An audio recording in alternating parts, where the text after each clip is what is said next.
देश के इतिहास में एक ऐसा नाम दर्ज है जिन्होंने बहुत ही कम उम्र में ही देश के लिए अपनी जान न्यौछावर कर दिया था।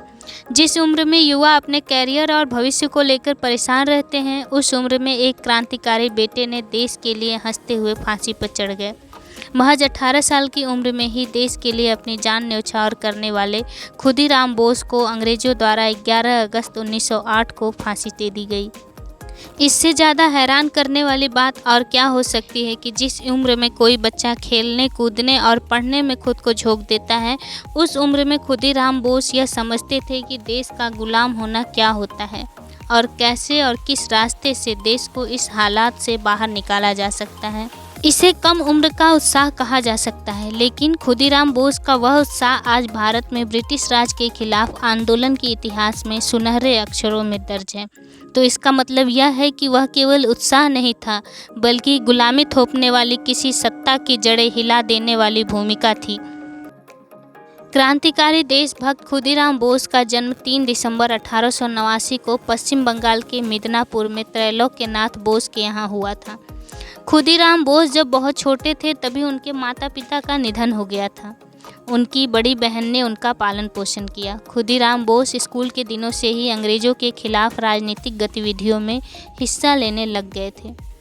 उनमें देश को आज़ाद कराने की ऐसी लगन थी कि उन्होंने 9वीं कक्षा के बाद ही पढ़ाई छोड़ दी और 1905 में बंगाल का विभाजन होने के बाद देश को आज़ादी दिलाने के लिए स्वदेशी आंदोलन में कूद पड़े और सत्येंद्र नाथ बोस के नेतृत्व में अपना क्रांतिकारी जीवन शुरू किया।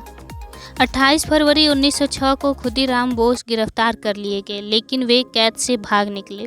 खुदीराम बोस मुजफ्फरपुर के सेशन जज से बेहद खफा थे, क्योंकि उसने बंगाल के कई देशभक्तों को कड़ी सजा दी थी। उन्होंने अपने साथी प्रफुल्लचंद चाकी के साथ मिलकर सेशन जज किंग्सफोर्ड से बदला लेने की योजना बनाई। 6 दिसंबर 1907 को खुदीराम ने नारायणगढ़ रेलवे स्टेशन पर बंगाल के गवर्नर की विशेष ट्रेन पर हमला किया, परंतु गवर्नर बच गया। सन 1908 में उन्होंने 2 अंग्रेज अधिकारियों पर हमला किया, लेकिन वे भी बच निकले। 30 अप्रैल 1908 को मुजफ्फरपुर में सेशन जज की गाड़ी पर बम फेंक दिए, लेकिन उस समय गाड़ी में किंग्सफोर्ड की जगह उसकी परिचित 2 यूरोपियन महिला सवार थीं। किंग्सफोर्ड के धोखे में दोनों महिलाएं मारी गईं, जिसका खुदीराम बोस और प्रफुल्लचंद चाकी को बेहद अफसोस हुआ। अंग्रेज पुलिस उनके पीछे लगी और वैनी रेलवे स्टेशन पर उन्हें घेर लिया। अपने को पुलिस से घिरा देख प्रफुल्लचंद चाकी ने खुद को गोली मारकर अपनी शहादत दे दी, जबकि खुदीराम बोस पकड़े गए।